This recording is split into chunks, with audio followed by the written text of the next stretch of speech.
이재명 정부와 이 여당의 특활비와 관련된 내로남불 논란도 일고 있습니다. 조승래 의원의 이야기 한번 들어보시죠. 저는 새로운 정부도 출범하고 한 만큼 특활비, 특경비 문제에 대해서는 좀 전향적으로 검토를 다시 해야 된다고 생각을 하고 있고, 자제 새로운 정부가 출범해서 일을 함에 있어서 이 특활비의 부족 문제가 일을 하는데 지장이 생기지 않도록 예산에서도 조금 반영할 필요성이 있다고 생각하는데 어떻게 생각하십니까? 앞서 말씀드린 두 가지 포인트에 대해서 접점을 찾을 수 있는 부분이 있는지 예산 소위 과정에 상의드리도록 하겠습니다. 어떤 절차를 잘 만들어서 일에 업무를 함에 있어서 지장이 없도록 하는 노력들을 같이 전개했으면 좋겠다 이런 생각 같습니다.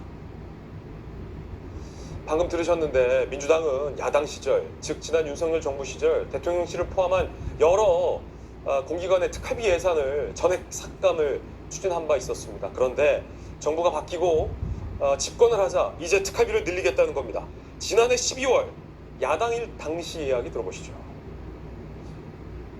여당과의 합의가 불발되고 기재부가 증액에 동의하지 않아 부득이하게 법정 시한인 내일 본회의에 감액 예산안을 상정하기로 하였습니다. 대통령 비서실, 검찰, 감사원, 경찰청 특활비 전액과 예비비 2.4조를 감액했습니다.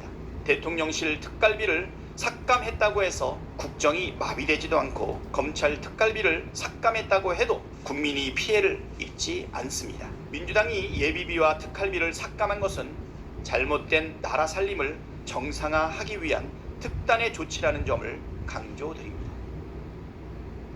저땐 특활비 삭감돼도 국정 마비되지 않는다라고 밝혔는데 이제는 새 정부 출발한 만큼 특활비 부족하지 않게 신경 쓰라라는 겁니다. 여러분 어떻게 생각하십니까? 두 분 의견 궁금합니다. 안영환 의원님. 참 정치권에서 내로남불의 전형 아니겠습니까? 저는 조승래 일단 특활비는 어느 정도 필요합니다. 필요하기 때문에 조승래 의원의 말이 맞아요. 네. 그걸 하기 위해서라면은 먼저 과거에는 우리가 이러이러한 판단을 잘못했다. 그에 대해서는 잘못된 판단이었다. 미안하다. 그렇지만 다시 한번 생각해 보니까 이러더라. 이게 들어와야 되는 겁니다. 적어도 자성은 있어야 된다. 그럼요. 그러니까 국정이 마비되지 않았다. 그러면 지금 조승래 의원 본래 현재 민주당 주장대로라면 특활비 없도록 국정 마비 안 되는 거 아니겠습니까? 그다음에 국정이 정상화 절차 아니겠습니까? 물론 이제 이런 별로 반론할 겁니다. 윤석열 정부는 반도덕적이고 비도덕적인 정부이기 때문에 그 잘랐다고 하지만 그건 말이 안 되는 거고요. 그런 현실적인 측면에서. 그래서 저는 특활비는 어느 정도 과도한 건 지나치지만 어느 정도 필요 불가피하는 측면이 있습니다. 그래서 예, 그건 그렇죠. 뭐 필요하고요. 그런데 이제 그런 측면에서 이러니까 이제 정치권이 비난을 받는 겁니다.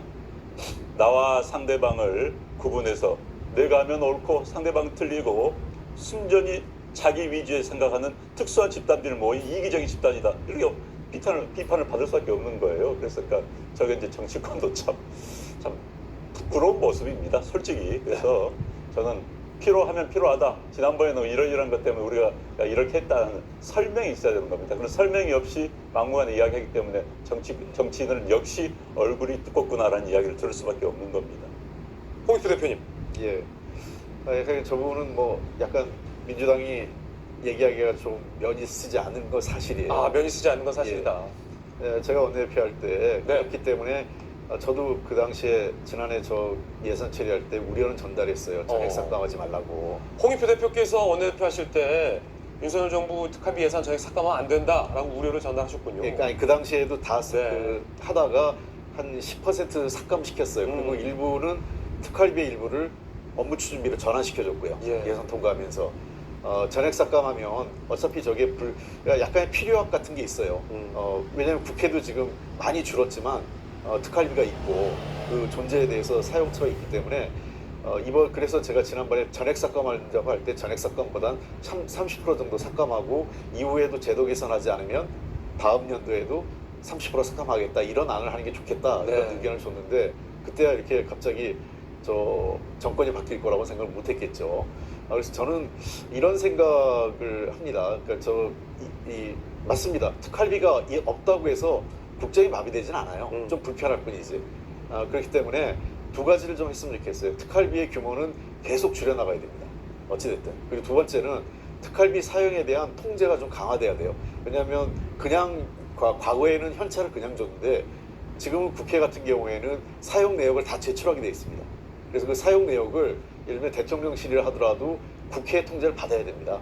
그러니까 그 국정원도 국회 정보위의 통제를 받아야 되듯이 대통령실 같은 경우도 특활비의 사용 내역 정도는 국회 예를 들면 비공개 자료로 외부에 공개하지 않다 하더라도 국회 운영위원들이 열람할 수 있게 해서 어떤 식으로 특활비가 사용되고 있는지 이런 부분에 대해서는 통제 장치를 만들어서 이게 여야가 정권 바뀔 때마다 우린 이렇고 저긴 이렇고 이렇게 하지 말고 저는 그런 거예요. 딱 두 가지만 쓸 게 있어요.